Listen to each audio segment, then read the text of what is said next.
Good afternoon, ladies and gents. We're gonna quickly go through 15 minutes of UK, Turkey, and again to our man with the plan here, Les Khan from St Kitts and Nevis, because since we have his presence, I dragged him up on stage again. We'll start, if I can, with Turkey. Very interesting jurisdiction in this region. Their Citizenship by Investment program is a few years old now. We have the pleasure of having Mr. Cheyenne here from Trem Global. Cheyenne, can you give us some background on yourself, your company, and then give us an update on the recent changes that we've had in Turkey, if you can? Okay, thank you. Firstly, I want to thank IR ESI for such a great organization and having people from all around the world under the one roof for the same goal. I'm Cheyenne, the sales manager of the Trem Global. Basically, Trem Global is the leading real estate firm in Turkey. So we provide the one-stop solution to all the investors from all around the world. So we provide 13 different languages consultancy. So basically, Turkey, as an answer for your question, Turkey is a boom market right now. Shocking fact is the appreciation on the price from last year so far is 178% appreciation on a price based on dollar, which is huge amount. So many people nowadays are interested on invest in Turkey, not only for appreciation on a price, which is a strong reason, but also getting benefit from the citizenship plan. So basically, for the Turkey, for minimum requirement of $400,000, people can get citizenship. So, and also there is the possibility for online investment. There is no need to come to Turkey even for one time. Okay. So completely online plan, they can get it. And Cheyenne, if I can stop you there, the investment amount has increased, right, recently from 200,000 to 400,000. Has that changed anything in the market? Is it still the same level of investment coming in? Yeah, getting Turkish citizenship in the past, before 219, it used to be $1 million. Yeah. So it was a huge dumping to $250,000. Yeah. Now they increased it to $400,000, but I believe it going to again to $1 million. You know, it's supply and demand. You know, so there is a huge demand in the market. That's why even for $400,000, there are still too many interests for getting Turkish citizenship. You know why? Because Turkish citizenship is free of charge. You should not pay anything to it. It's not a cost, it's an investment. So basically the client buy a apartment or real estate.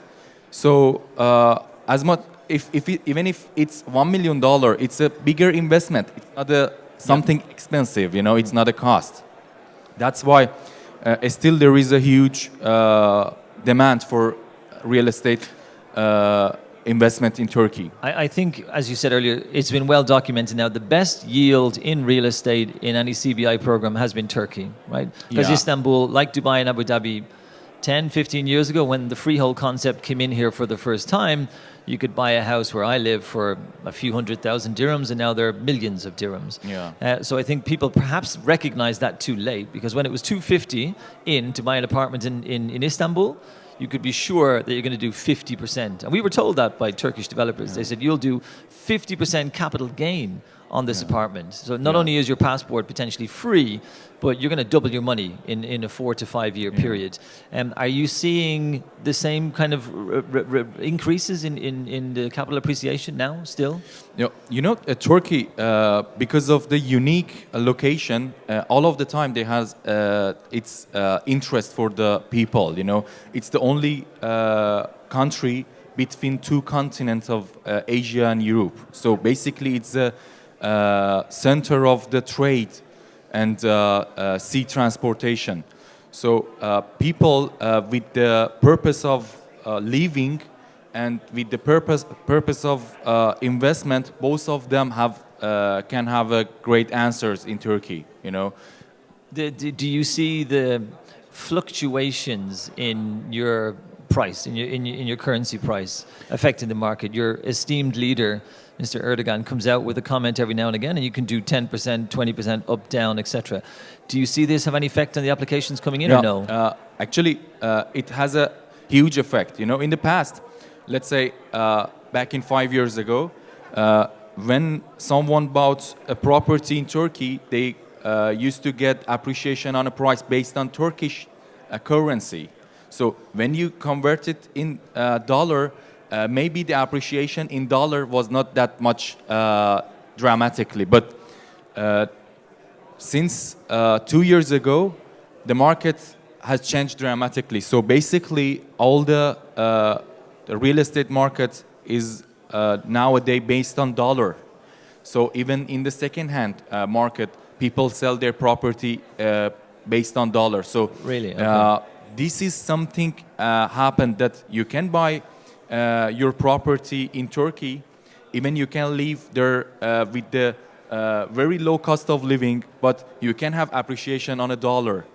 As I told, with 178% in last year, and it's still increasing, you know. Yep. So we as a Tram Global, we have also our own construction company as well. So many of our investors who bought, for example, 2 years ago, now they have 4 times higher value on their property. Yeah, which is incredible. Yeah, it is incredible. And for the agents that are here in the crowd, the demographic of people that are applying, are they Middle Eastern based? Is it more Muslim than Christian? I mean, where do you see the spread coming from? Actually, frankly speaking, it's universal. Of course, Middle Eastern people are interested, but these days, American people, Canadian people, like people who wants to, it's not only for investment as well, you know, it's for living, having lifestyle. Istanbul is a great city to live, you know, four-season city. You can have your apartment like with forest view and city view at the same time, and sea view at the same time.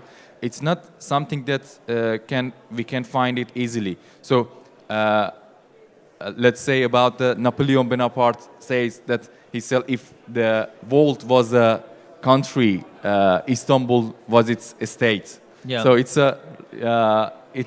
the real face of Istanbul. Yeah. Yeah. Well, I tell you, I mean, I'll answer that question as well. The first time I had a client ask me about the new Turkish CBI project or program that came out, I said to the applicant, why would you want a Turkish passport? You can't go anywhere on a Turkish passport. And they said to me, I can go to Turkey. I thought it was a very interesting answer. I said, well, yeah. And they said, well, look, this was an Afghani client who has a huge amount of shops, retail units in Dubai. And he said, listen, Istanbul is incredible. He said, I'm here on a Dubai visa. Maybe I get it renewed. Maybe I don't get it renewed, depending on tensions in the region. He said, living in Istanbul with a Turkish passport would be incredible for me. So I had to change my ignorant Irish opinion after that, unfortunately. Yeah, exactly. But it is. I've been many times since. It is an incredible city. Yeah. But as an additional, there is a possibility with more than 116 countries like visa-free for Turkish passport. Okay. So it's a huge potential with Turkish passport, and also like free insurance and like free governmental university and schools. It's applicable for the citizens. Yeah. Well, look, the way Europe is going, you're not missing much by not going into Europe visa-free. So don't worry. I was there last week. Don't worry about it. Listen, we'll move on because we're pressed for time. Let's talk about the UK. We have Mr. Javid from Global Migrate. We're frequently asked in Dubai, how do I get to the UK? How do I get a residence in the UK? How do I get a British passport, etc., which I always find strange for an Irishman to be asked that question. But give us an update. It's now no longer Europe. Give us an update on the UK. How does one apply? What are the new programs? And some background on your company. Afternoon, everyone. Like John said, So my name is Tamer Javed, by the way. I'm the founder and CEO of Global Migrate. We are an international immigration advisory service based out of London. We have an office in Dubai, in Qatar, in South Africa, in Egypt. I think with the panel sitting here and the panel that was here before, we were talking about CBI. UK is more... No, just closer, and then we hear you. UK is more immigration, where you physically have to move and live there, compared to having a passport that allows you visa-free access, travel, etc. Pretty much like Turkey, where you have the option to live, and you have to for you to be able to apply for citizenship eventually in a few years' time. 2019, the UK government introduced. I've been practicing UK immigration for 17 years. I'm regulated by the UK government, and I think in the last 16, 17 years. The program that was introduced in 2019, the Tier 1 Innovator Visa, has opened up opportunities for fresh talent, for innovative businessmen, entrepreneurs, people from the tech industry who want to migrate to the UK with their family, get access to world-class education, get access to world-class healthcare, the NHS. UAE, if you was to talk about, I believe is the 18th largest trading partner with the UK. So from this part of the world, a lot of people want to migrate to the UK as a plan B. You just mentioned now in the UAE, anything could happen. I tell my clients we are all here I classify myself as a long-term tourist. As a guest, yeah. Yes, so we are a guest. We will have to leave one day, so you need to have a plan B. We've seen a large increase in inquiries from applicants who live here but are from India, from Pakistan, from Afghanistan, from the Middle East, from Iran, Iraq, etc. And they're all looking for a plan B for the kids, for the family. So the advantage with the UK Innovator Visa now is it leads to citizenship and permanent residency in just 3 years, compared to the Investor Visa, which was scrapped I think about 2 years ago, where you had to invest £2 million and still wait 5 years to get permanent residence. The pros, you only have to now invest a minimum of £50,000. The cons, you have to live there. So if someone's looking to physically move, migrate to a country which provides you with, like I said, fantastic education opportunities for the kids, healthcare, then UK is a great option. How difficult is this £50,000 option? I see this advertised in Dubai. Get a British passport for £50,000. I won't name the people that are promoting it, but I assume it's extremely difficult. Absolutely, and please name them. This is where I feel we, as a regulated company in Dubai, it's a challenge for us. Because there's a lot of companies here who are promoting, like you said, get a British passport for £50,000. Great marketing strategy, but when you actually sit down, pen and paper, it's not as easy as it used to be. Yes, you need £50,000, but you need to have a innovative, scalable, viable business idea. It's not about, I have £50,000, I want to go and open up a restaurant in the UK. It doesn't happen anymore. But yes, if you add innovation in that idea, that's what the government's looking for. There's, I believe, about 70 endorsement bodies, which the UK government has chosen. So you have to present your idea to them. They have to look at your pitch to make sure it's meeting 3 different criteria, which is it has to be innovative, it has to be scalable, it has to be viable. So someone like me, who has been, like I said, practicing immigration for almost 16 years now for the UK, we sit with our clients, we brainstorm. I have a team of 70 people between my 5 branches. So we sit together and we add innovation, scalability and viability into your idea. And it speaks your language, so you understand how you would go and establish that business. A lot of people come to us and say, here's £50,000, get me to the UK. It doesn't work like that anymore. About 18 months ago, the UK scrapped their large investor visa of £2 million. I have heard rumblings that they now regret this and it might come back in some format. Correct. Tell us. Yes.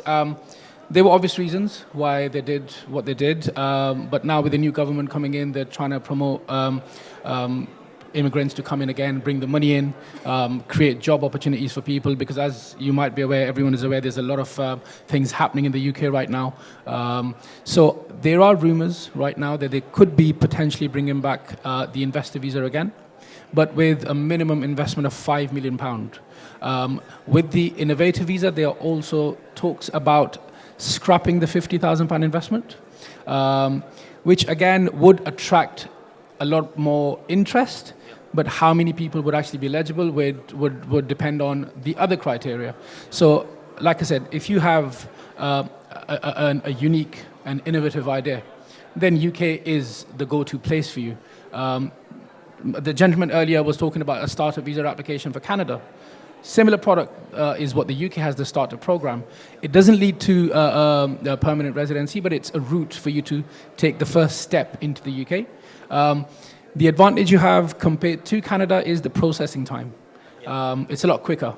On an average, you're looking at about 6 months for the entire process, from creating the idea, speaking to the endorsement body, getting your idea endorsed, and then submitting the application. Of course, COVID, the situation in Russia and Ukraine did have a big impact on the processing times, but we are picking up and things are getting better now. Very good. Javed Global Migrate, thank you very much. Mr. UK, please have a chat to him if you have any questions about the UK. Now, since very quickly on to the main man, Mr. Les Khan.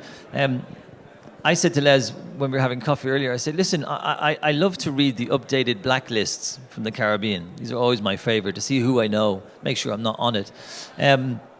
So I said to Les, why don't we have a quick chat about how to get on the blacklist, how to get off it, or how not to get on it in the first place. And since this is heavily a B2B conference, should we say, initially today, anyway, perhaps tomorrow more B2C, I said to Les, listen, why don't you give us a quick education of how to stay off a blacklist and what us agents should be doing better in terms of processing times and applications.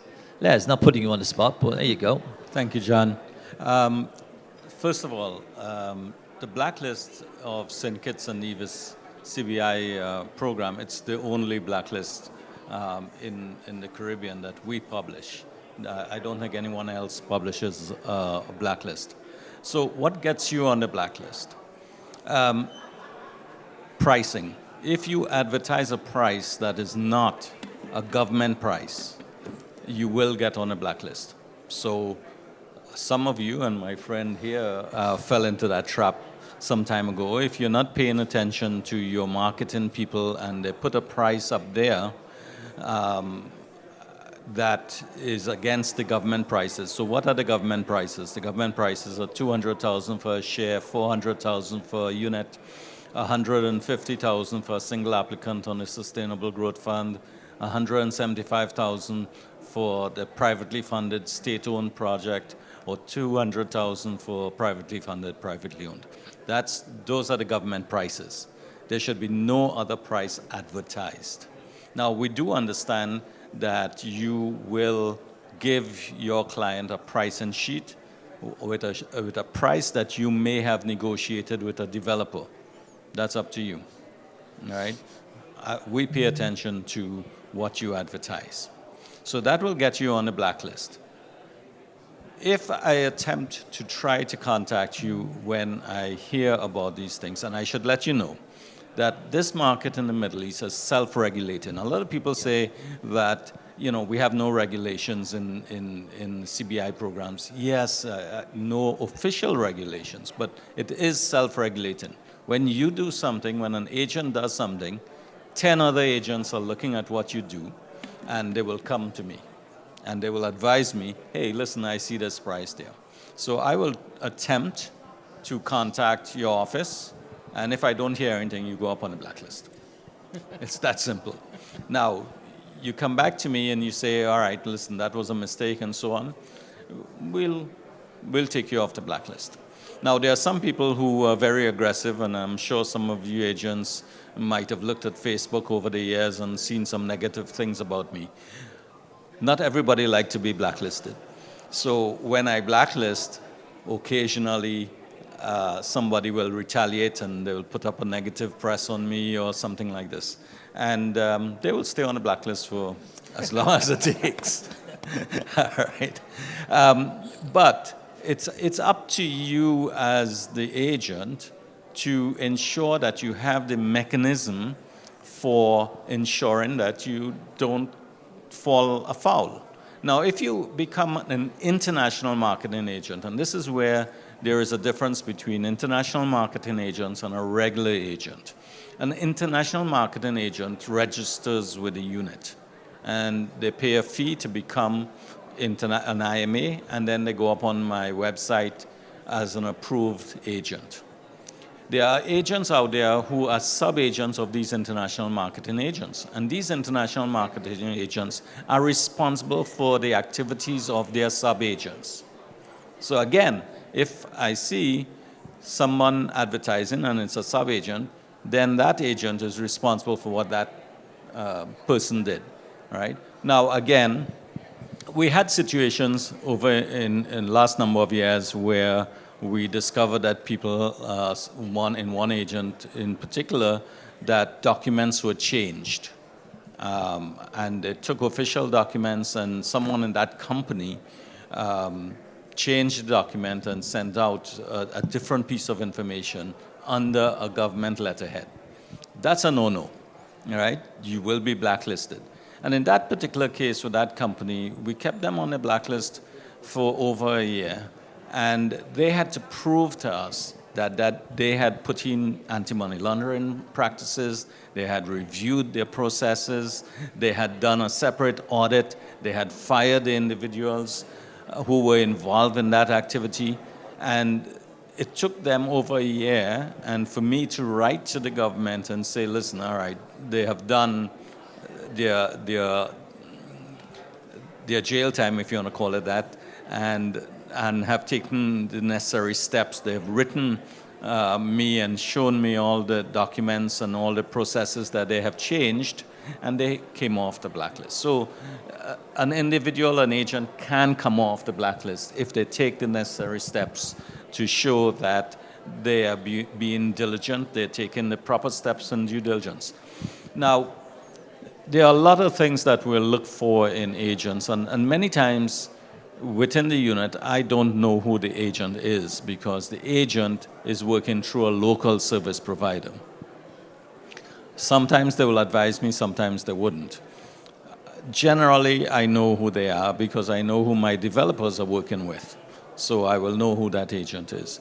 So I will contact them, we will have a dialogue. I think one of the differences about the St. Kitts program is the relationship that I've been able to build and the CBI has been able to build with all of our agents and to have this sort of dialogue. And I think that's important in the success of our program. Two very important points there. If you have a missed call from Les, make sure you call him back and don't talk trash about Les. Exactly. Listen, last question for you, Les. What are the common issues that you get from an application coming in that slows an application down? Because I hear not just about St. Kitts, but if I'm talking to other agents, I say, well, you know, this country is now quicker than that country. And generally the clients will say, I want the cheapest and quickest, right? This is what the first they say. And I frequently say one doesn't correspond to the other. So what are the things that agents should be doing to ensure that the timeline from St. Kitts' perspective is as fast as possible? Are there other common errors that you see? Is clearance of funds in banking an issue? All of the above. When an applicant comes into an agent, an IMA, at the first stage, it's important that that IMA does their due diligence on the individual. St. Kitts and Nevis has, the reputation for having very strong due diligence, and one of the reasons for that is because we request the IMA to do due diligence on the client, the KYC and AML practices.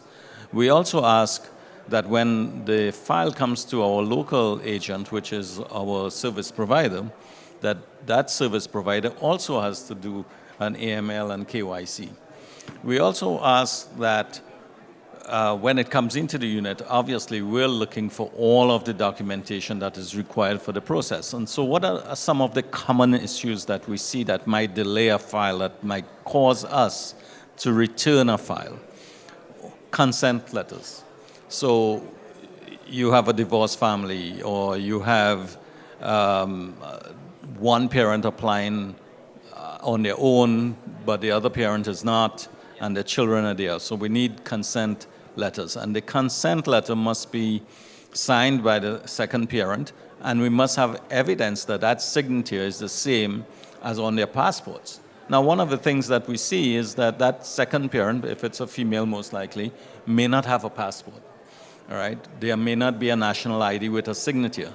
So we ask that you provide an affidavit at that point in time and validates the signatures of the individual. So we will be looking for the signatures. That's one of the common things that we see. Birth certificates, always an issue in terms of the language, in terms of the spelling of the names. The translator who is doing the translation of the birth certificate also may make mistakes, and that causes delays when we issue the certificate of registration or when we issue the passport. One of the things that we do when we acknowledge the file is that when you look at the acknowledgement letter has a little box that tells you the names that we see on the birth certificate. And that's the name that is going to be on the certificate of registration. So it's important that as agents, that you get your client to acknowledge and read that and understand that that's the name that will show. One of the things that we're seeing nowadays is we know that there are many naming conventions, the father, the grandfather, et cetera, et cetera.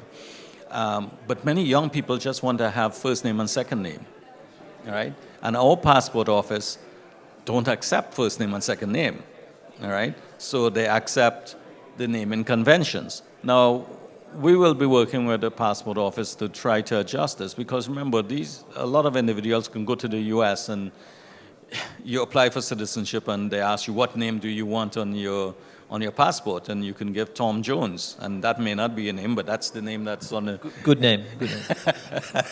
That's the name that will be on the passport. And then somebody tells us, well, there is Tom Jones on my passport over here, but it's Mohammed over here, and we are saying we want Mohammed. That's the name that you're going to be seeing. So what name do you want on your passport? Well, now you have to do a name change. All right, and the name change will give you the Tom Jones, but Mohammed is going to be on the auxiliary page. We are also looking at tightening up on the number of times an individual can change their names. Actually, this is one of the things that the EU is asking for in looking at how CBI programs can improve their due diligence or this was a Vanuatu issue as well, right? Yes. So how many times you can change your name? And I was doing some research on this recently, and we don't have legislation on that. So it will now have to be a policy, and then we will do legislation. Will we see you as Tom Jones at the next conference? Only if I can sing Pussycat. Yes, get in there. Guys, listen, we'll try and wrap it up because we have the US panel coming on next, and we're slightly over. I want to thank again our three panelists and appreciate all their time. They're here for the rest of the day. If anybody has questions, please approach and feel free. And thanks again for attending, everybody. Thank you, guys. Cheers.